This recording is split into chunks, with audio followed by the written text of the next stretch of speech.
It's a beautiful morning, sunny but cool. I love this time of year. I can go outside without melting.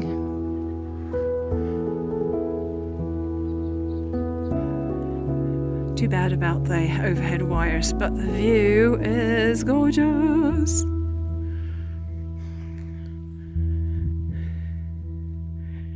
Getting my vitamin D and my steps.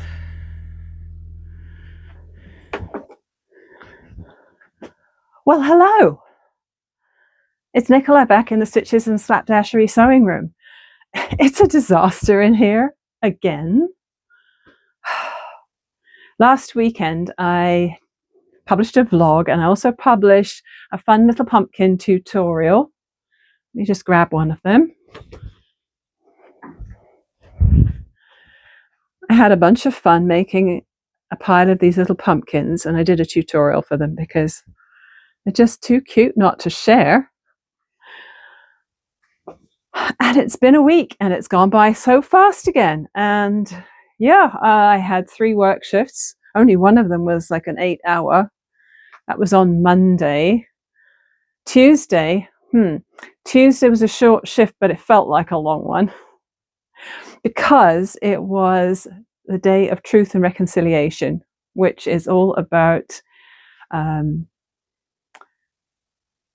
exposing the truth and hopefully healing the generational trauma of the indigenous people who were so badly treated when the Europeans came and colonized the Americas. And so I wore my orange shirt, as did a lot of people, for that day. And it was super busy because the kids were off school. And so, of course, everyone who was coming in were bringing kids with them. And it was noisy and so busy. And so, yeah, it felt like a 4.5-hour shift, felt like an 8.5-hour one, because it was nuts. And then yesterday's shift was much more peaceful in comparison. So what did I do on a Wednesday? That was my day off. Yeah, I spent some time having coffee with a friend who I haven't seen in a while, and she's not doing so well. So I, like to catch up with her every now and again and see how she is. And today I went for a walk in the sunshine. Mr. Stitches played hooky from his work office for an hour. I played hooky from my sewing room tidy up for an hour, and we went out walking, and it was lovely because whilst the sun was shining, the air was quite cool. Although I still felt like I was melting by the end of it. I know in the little clip, I don't know if you'll see that, if I decide to include it, if it's okay. I did say I can go outside without melting now, but of course, by the time I've been walking for 45 minutes, I'm still overheated. So yeah, we got home, had a couple of bits of toast, and now he's had to go out and do something workified, and I am back in the sewing room. I started rearranging things in here. I'm not sure how much of this you can see, but I have all these containers of quilt cotton back here. And so I've piled them higher on the right-hand side. I figured that I'm wasting a lot of height here. So I've moved those over and I put the sewing machine up there. This is my first sewing machine I bought when I came to Canada. It's just a Janome mechanical, and it's just my backup machine now. Or if one of my sons wants to sew something, my youngest every now and again gets an idea in his head and he wants to use a machine, and he usually uses that one. My bag of scraps is up there. I'm desperate to start another scrap project. It feels like so long since I actually have done one, and I need to do that. But I've been quite deep into the yarn the last couple of weeks or so, and yeah, it's paid off. I have finished the new page shawl. Where did I put it? Oh yeah. Honestly, the surfaces in here are just such a disaster. But I am going to get it tidied up because there's nothing I like more than starting a new project with a tidy worktop. It feels so good. I just noticed I put a bag of something down here earlier and I can't even remember what I put in there. Oh, right, that was festival stuff. Okay. I can start tucking festival stuff away in the dark reaches of the room now, because it won't be happening again until September next year. All right, the Yarndale bag has done its duty. It's held everything so beautifully. And I still have quite a bit of yarn left. Now, if I were to make this shawl again, I wouldn't go with the Loops and Threads Color Craft. Yes, it's a huge ball of yarn, but I think I would like to get something softer. This is a 16-ounce or 1 pound ball, 454 grams, nearest it. And I still have lots left. I have not weighed it, but there's still lots left for making this shawl. But when I was underway with this project, I was poking around in the yarn at work, which is Michael's, where I work, and the Lion brand Pound of Love felt so much softer, and I'm thinking maybe I should have got that one instead, because this one's just a bit too crunchy for my liking. It did the job, but compared to the yarns I put it with, definitely not as soft. So I still have, as I say, I have not weighed anything, so I don't know how much yarn I used for this shawl yet. I will update my Ravelry project page probably at some point. Okay, hang on a minute. Everything's falling to pieces here. So the 5 colors I used for my contrasts are well used. Sorry, got a catch in my throat then. So still quite a bit left for something fun. So that's good. Oh my gosh, everything's going on the floor. All right, so let's take a look at the shawl. So it's basically a spike stitch shawl. Okay, I said it right that time. So you just do 2 rows of white, 2 rows of color. Okay, bear in mind that I didn't follow the pattern color way suggestions. I only followed the technique suggestions. So the colorway choice is totally my own. But you start with a few stitches, and then one side stays straight all the way up, and the other side increases all the way up. So you end up with a triangle. The end part, like your last row, is actually one of the diagonals of the shawl, and that's where you add your beads or pom-poms or whatever you want to add to that last edge. And then you have to weave in a crap ton of ends. Let's not sugarcoat it. And then you get to work a row of double crochet over that messy edge.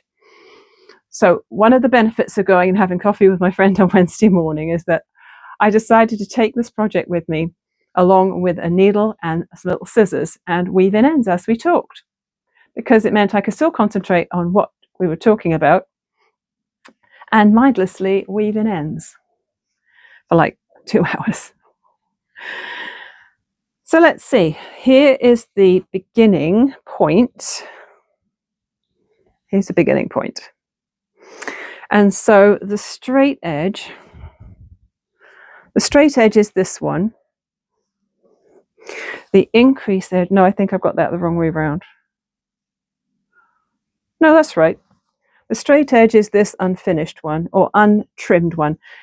And then the increase edge is where you do all your color changes and where you end up doing this last row here of trimming. This is the edge, which is the last one you crochet. And if you were with me within the last couple of weeks of following this project, or a few weeks, you'll have seen me making these crocheted beads. And I made 15 of them, and it turned out to be the exact right amount, because I ended up spacing them apart so that they fitted in perfectly along this edge. It took me a while to figure out. Oh my God, it was so brain hurting, because in the pattern, she doesn't tell you how to do it. She doesn't tell you how to crochet beads for it, even though it's in the pattern photos. So I hunted down a pattern for that, and in the end, sort of basically did it my own way. But she said to do a double crochet row, and if you're doing beads, skip 2 stitches so that they would kind of nestle into the last row. I couldn't figure out how to do that. So in the end, I managed to do it. I did a couple of double crochets at the beginning, or maybe one at the beginning of the row, and then I did like the first couple of steps of the double crochet stitch. Then I pulled the crocheted bead up snug behind the work and did the last pull through, and it's definitely not nestled into that row at all, but it hangs slightly to the back of the stitch you're making, and I think it looks all right. So if you turn it around and consider that that back of that last row is the right side of your work, then that works. So I'll probably go and bang the microphone, but I mean, I'm unlikely to wear it like this, but as a shawl, sorry, I just hit it. It's kind of an asymmetrical triangle.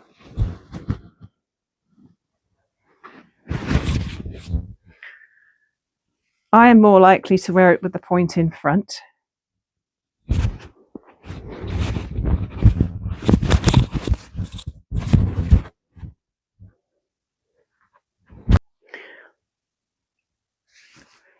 So after finishing this row with the pom-poms, I did the edging all the way along, which felt like it took a week. It didn't take a week. It took maybe 3 crochet sessions because I was squeezing in around other commitments. And it's nowhere near perfect, but it felt like it took forever. And then I thought maybe I could just go around the corner and then go back up this edge. And I'm dry. I forgot to bring my glass of water down. I was going to neaten this edge, and in the end I decided to leave it because I think it would have looked messy. I don't really like working into row ends with crochet, do you? I don't know, it's just a pain because you never know where to put the hook, do you? You never know how many stitches to put in the side of a DC to make it look nice. So this isn't washed yet. It feels quite thick and it doesn't feel particularly soft. So I think what I'm going to have to do is put this in a laundry bag and give it a gentle wash and a little tumble in the dryer. And I'm hoping that's going to soften up a bit and go a bit more drapey. But I'm really glad it's done because I am a finisher. I am definitely a person who loves to finish things. I'm going to carry on tidying in here now. Hopefully later in this vlog I can show you the progress on my little slipper socks. I've literally just done a little strip of crochet ribbing for one, and I've started the crochet ribbing for the second. But because I got all excited about being so close to finishing the shawl, the slipper socks have not had anything extra done to them. But I will definitely show you whatever progress I have made at some point in this vlog.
I've got through most of my sewing room tidying. This table, however, that I'm sitting at is yet to be sorted, but I got sidetracked.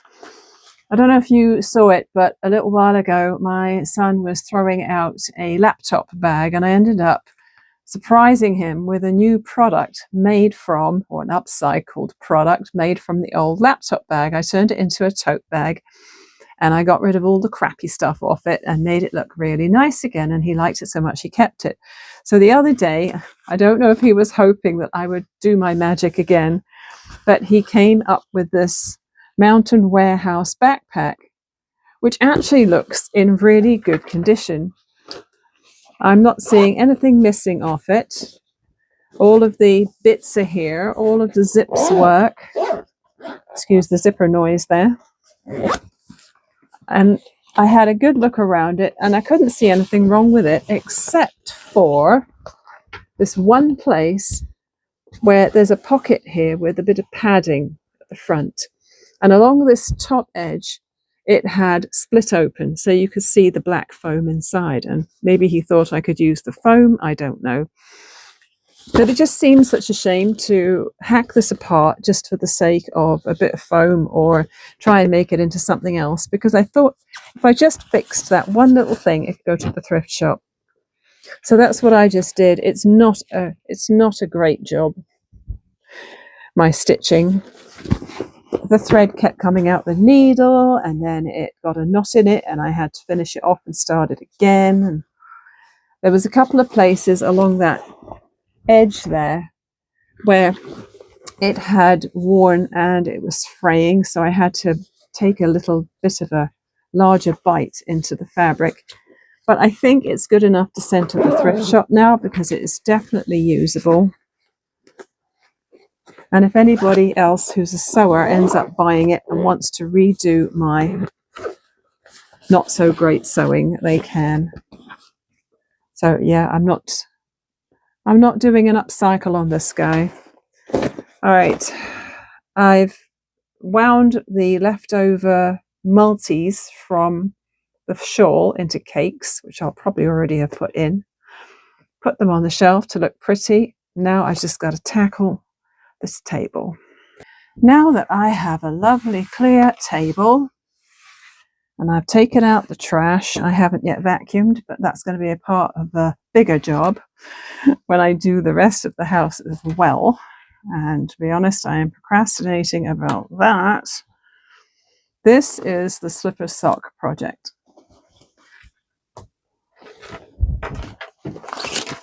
Okay. I feel like a bit of a traitor using a bag that's patently a knitting project bag for a crochet project, but I don't have a specifically crochet project bag. Obviously, I need to make one. So part of my bribe myself yarn, because I'm doing this thing where I bribe myself with a ball of yarn when I complete my 3 workouts a week, is this delicate DK from Michaels. It's a lovely blue, this one. I'm hoping it's not going to give my eyes hell because it's quite dark. It's called, was it Beacon Blue or something? Hang on a minute. Yes, Beacon Blue. And then obviously the white, because this is going to be the snowflakes or snowballs on the slipper socks. This is just called very imaginatively white. I have not gone very far into this, as you can see. This is the first cuff of the first slipper sock. Not a very deep cuff, it's only 5 stitches wide. So what you do is you just do a piece that is single crochet in the back loop only until it's, she said 54 rows long, I think. And I made sure that it would fit over my foot and up to like a crew length sock on me before sewing the 2 ends or slip stitching the 2 ends together, and it was fine. So as you can see, I didn't even finish the second piece yet. Oh dear. Little tiny crochet is not necessarily a favorite of mine. I'm using a 2.75mm hook for this, which is one of the reasons why probably I put it down in favor of the shawl quite quickly. The main body of the slipper socks will be 3.75mm. So there's my two hooks at the ready. The pattern is called Snowfall Slipper Socks, I think, by Dora Does. I've done a few of her patterns now, always been pretty happy with them. So this is now my only whip because I'm ignoring the fact that there is a languishing knitting project buried in my sewing room, which I am ignoring with a passion right now, which is the 10-stitch blanket by Frankie Brown. That one has been languishing for months. So as far as I'm concerned, this is my only active whip. And yes, I will obviously link underneath the video to the Ravelry project page like I normally do. It's a paid pattern, but there is a free version of one size on her website. So as long as you can stand to navigate around the ads and that sort of thing, it's free to make the adult medium, I think it is. And so far, it seems to be working out, although as you can see, I haven't got very far into it yet. So I'm just going to pack this little project back away for a minute. It can be worked on later today when I have done the other things I would like to do. I did have a plan to vacuum the house and clean the bathrooms today, but I'm not sure if that's going to happen because I'd rather be doing something else. I mean, wouldn't anyone rather be doing crafty stuff rather than housework? I think so. I am very glad that this room is tidy again. So, yeah, as you can see, I'm still growing the hair. I haven't got to the point where I'm so disgusted with it that I've buzzed it back off again. It's not been as painful as I thought it was. I'm using this product, which is a hair gel called Curl Please or something like that.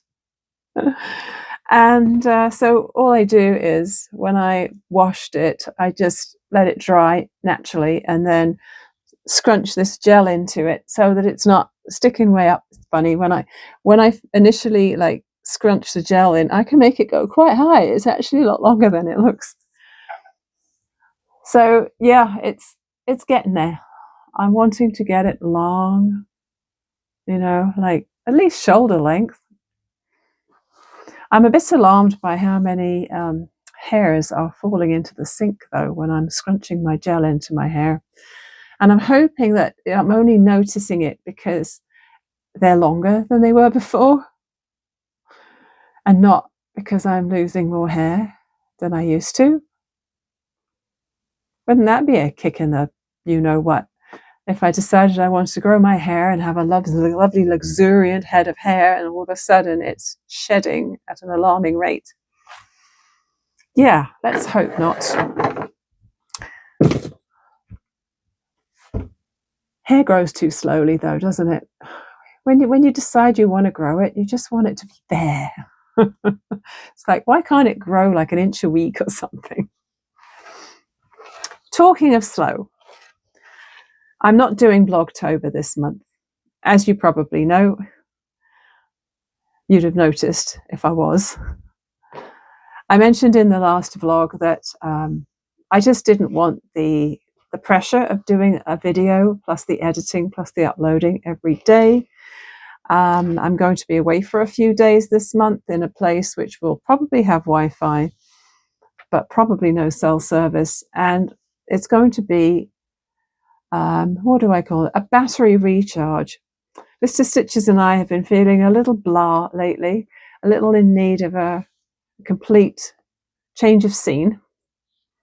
And I know my life isn't that stressful. And on the whole, it's a very good life and I'm very grateful for it. Every now and again, it's nice to just get shaken out of your routine a bit and retreat and recharge. That's the word I'm looking for. So I'm really looking forward to those few days. Thanksgiving week, so that's not this week coming, but next week. And I don't know whether I'll do Vlogmas as well. I might be feeling so excited about December that I may well do Vlogmas. I haven't decided that yet. But what I was wondering about November is I suddenly came up with this thing in my head, Slowvember. And I thought, oh, I'll go look on Instagram and see if that's a thing. Of course it's a thing. There's not that many posts about it, though. Some hashtags, right? You look up the hashtag and there's 100,000 links to this hashtag. With Slowvember, it's only about 1,000-ish. And I thought, well, it's obviously not been a massively popular thing, but why don't I have a Slowvember? Because November tends to be an in-between time. Okay, if you're in the US, you've got Thanksgiving in November. But we have Thanksgiving in October here in Canada. So we've got our Thanksgiving, and we don't do a big thing of that either. I mean, there's just the 5 of us. We all live in the same house. We have a dinner together, and that's pretty much it. Nothing special, really, except for the fact that we're all actually in the same room at the same time, which we know when you've got 3 adult kids in the house, that doesn't always happen very often. And then December gets kind of taken up with stuff that's happening. I mean, again, Christmas, just the 5 of us, not usually a bunch of excitement. But we have dinner and we have, Christmas Eve where we have a games night and a bunch of good food. And usually Christmas Day is like, oh, good, I could just sleep in and make pancakes for lunch, and that's my commitment for the day. And November tends to be a little bit of a nothing sort of month. So I was wondering whether to have something like a weekly video throughout November where we focus on different slow things, like slow stitching or slow food or slow anything, slow mindfulness. I don't know. Something just to like brighten up what is a pretty dull month. Dull weather-wise. I'm not saying your lives are dull or my life is dull, but excuse the noise. I've got the window open because it's too nice not to have the window open, and there's obviously a little plane or a helicopter going over. I think it's a helicopter. So, what do you think? If I did Slowvember, would you like to join in with that? What would you like to see? What would you like to talk about?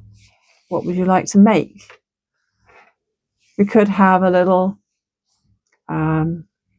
slow ornament making. I know not everyone does Christmas or anything particularly for December, and not everyone wants to make ornaments, but we can all decorate our houses regardless of what our beliefs are or traditions are, can't we?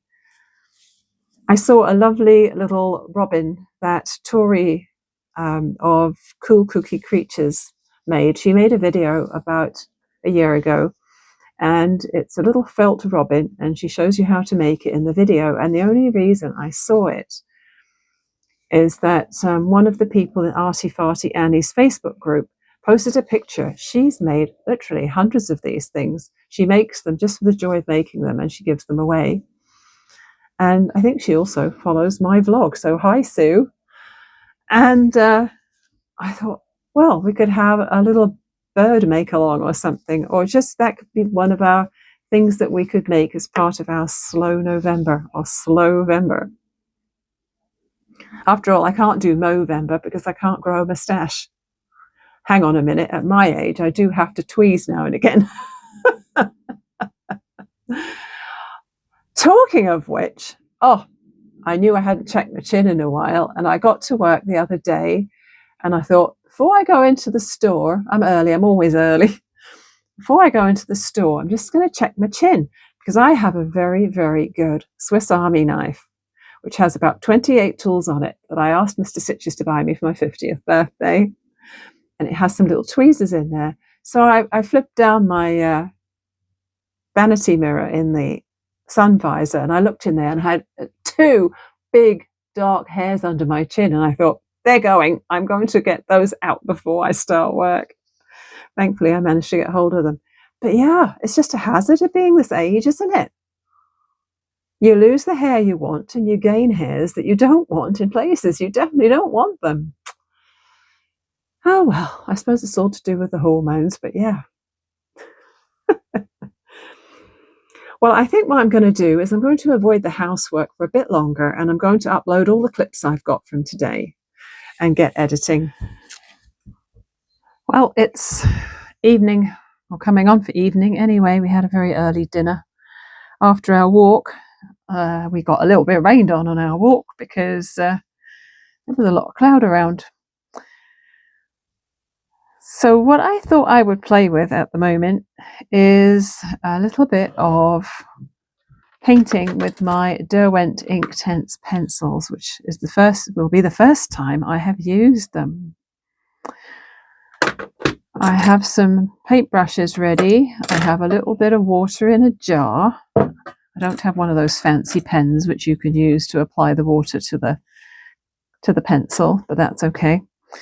I've used a friction pen to trace off a picture of a starling from my phone screen. So I did a little bit of Googling earlier, and the reason I wanted a starling is that starlings always are a symbol of fall for me, because as soon as we get to the end of August, we start to see them flock. They start to line up on the telephone wires or the electric wires that go overhead, and you see those beautiful murmurations of them sometimes when a whole crowd of them is flying around in the air all together.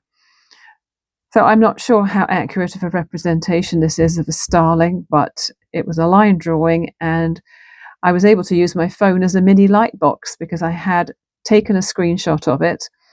I put the linen fabric over the top, traced it off, and now it's on my linen. So what I've done is I'm copying Tori's idea from Cool Kooky Creatures, in that she puts the fabric in the embroidery hoop the wrong way round, so that this is flat on the table and not raised at the top of the hoop. And what I want to do is I want to practice colouring this and just seeing what happens when I add the water, because I'm really curious about that. And I want to have maybe the word murmuration somewhere in here when I do my embroidery.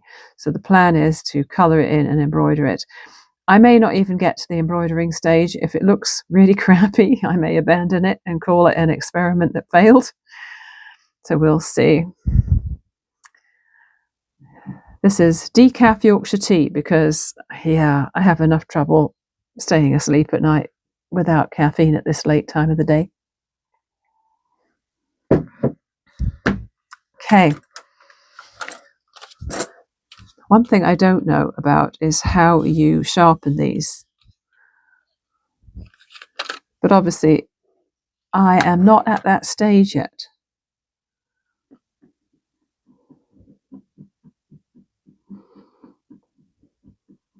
So if for any reason I can still see my blue pen lines when I have finished colouring and embroidering, I can iron them off again.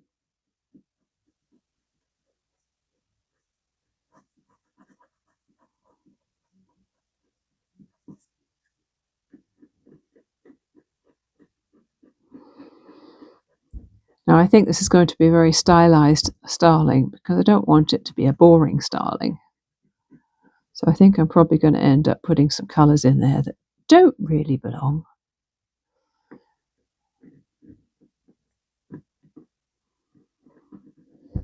We had 3 deer in our garden again this morning. 2 young stags with the antlers sort of halfway out, and a female. They're very, very good at destroying our plants. If they're not eating them, then the young stags are ripping away at some of the plants with their antlers. and it's getting a little tiresome, much as I love them. I love seeing them.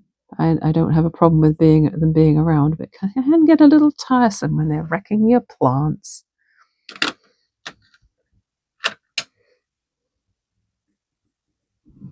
I put a piece of paper under here for when it gets wet. I don't know if one adds much water to the colours to make them blend or not, but yeah. Now, these look very much the same. Okay, this one's ink black and this one is bark. Okay. I'm glad to say that it actually tells me what the colour is right there.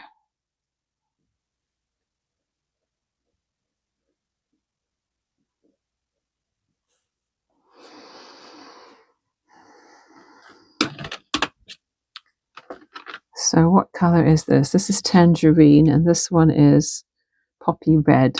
Okay. I'm going to do a bit of tangerine on the leg as well as the beak.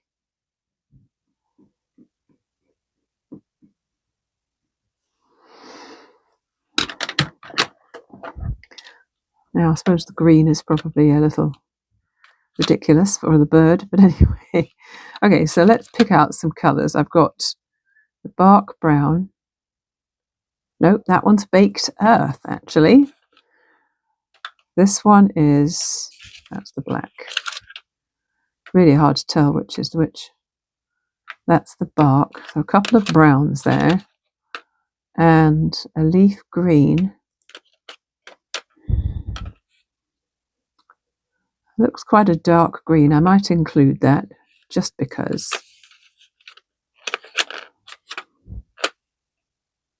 A teal green. Ooh.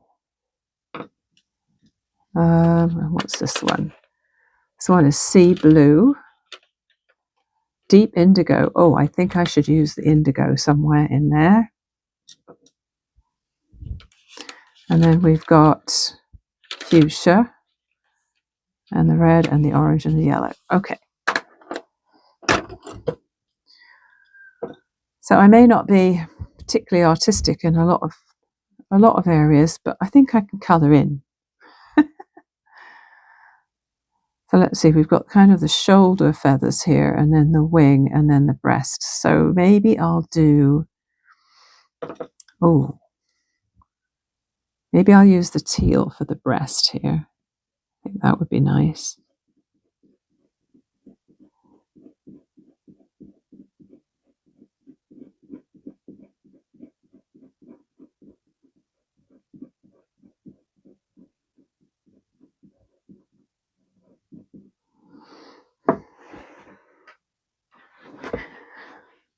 It's funny, they feel just like regular crayons, although I don't know if regular crayons would colour on fabric quite as easily.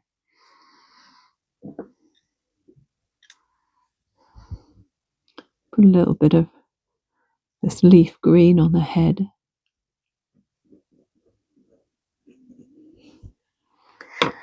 Definitely doesn't look like a starling. All right, let's try a little bit of water. Try on the brown here.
Oh, look how that's darkening with the wet. Oh, I like it.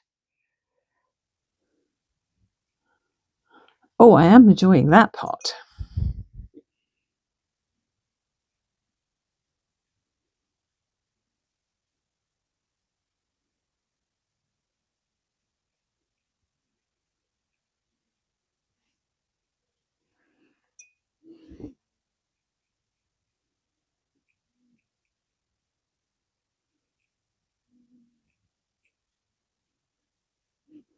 I'm losing all my detail of the feathers, though.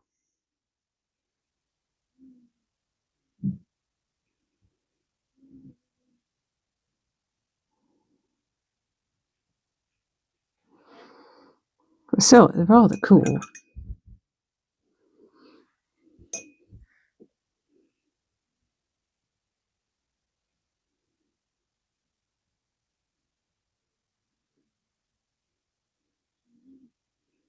Oh, I can see why these are called ink tents now, because they definitely do intensify with the water.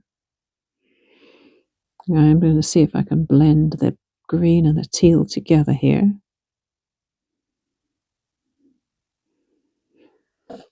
So yes, I can see that where the dampness is spreading here, some places it's okay, but over here, the color is being sucked into the dry white fabric here. So my edges are somewhat blurred now. So I think what I'm going to have to do is let this dry. Actually, if I could blend this a bit more, that would be nice. I don't know if it's going to blend.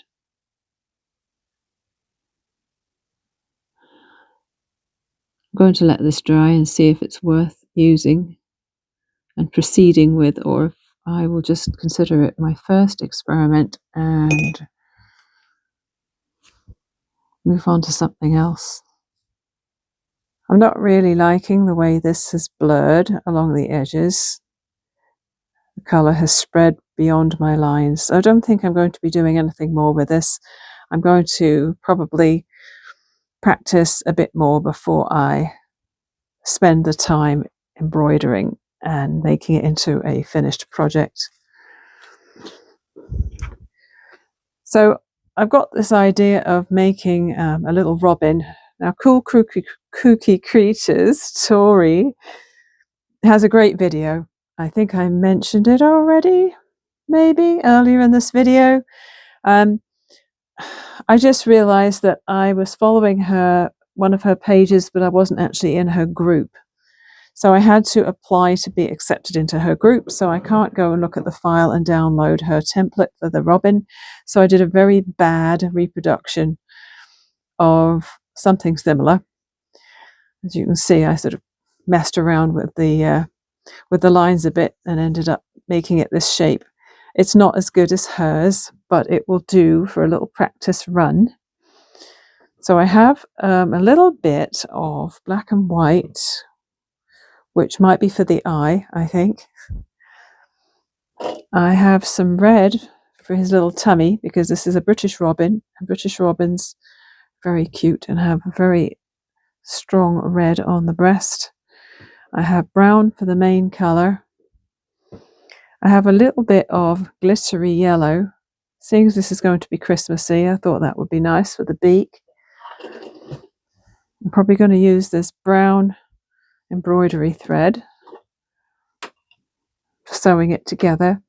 And then what she does for the wing is she cuts around these curved bits, and the wing, the felt part, lifts up to reveal a little bit of contrast fabric underneath. And I thought maybe I could do that. And it can just be glued, it doesn't have to be sewn. So I've got some fabric glue ready. Now my battery is getting low on my phone, so I'm not sure how much of this I'm going to record, but I thought I'd have a little play. So I'll get this all cut out off camera.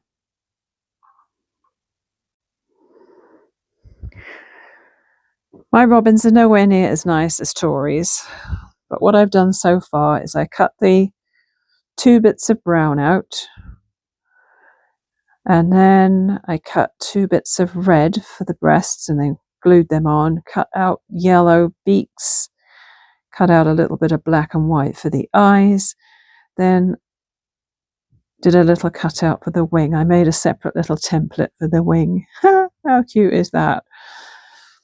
And then I stuck this Christmas fabric behind it. Not a lot of sewing involved with this project.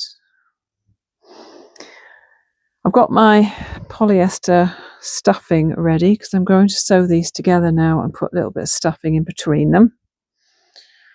And yeah, hopefully they won't look too horrible. I think I'll just do whip stitch. I'm doing it in black. At least I hope it's black. I hope it's not dark blue because it's dark outside now and all I have is this artificial light. The ring light's pretty good for giving me a task light, but it's never as good as daylight, is it? Okay, I'm now embarrassing myself with this crappy result. It looks more like a pregnant goldfish than a robin. I have to confess I didn't watch Tori's video all the way through. I wasn't able to use her template, and I'm obviously going to have to wait till I get the actual template so that I get a nice shaped robin. So yeah, I did my own thing, and unfortunately it did not pay off. Oh well, I got a little bit of hand stitching done today. I suppose it's not the end of the world. I think that was a little bit of a waste of felt, to be honest. It's, yeah, homely, is that the right word for it? Yeah, it definitely looks more like a goldfish, except for the beak maybe. It's an ugly robin, and I didn't think it was possible to make an ugly robin because they're such cute little birds. But yeah, a pregnant goldfish for sure. Look at that tummy, it's ridiculous. Okay, I think it's time I gave up for tonight. And now I've gone and made a big mess of my sewing table again, and I've been inhaling glue fumes, so maybe that's why it came out so crappy. Blame the glue, Nicola, blame the glue. All right, I'm going to call this vlog done and get it edited and up. And yeah, I hope you had fun watching me struggle with that. Thanks for watching once again. If you made it all the way to the end, congratulations. And I'll see you again next time with something else. Bye for now.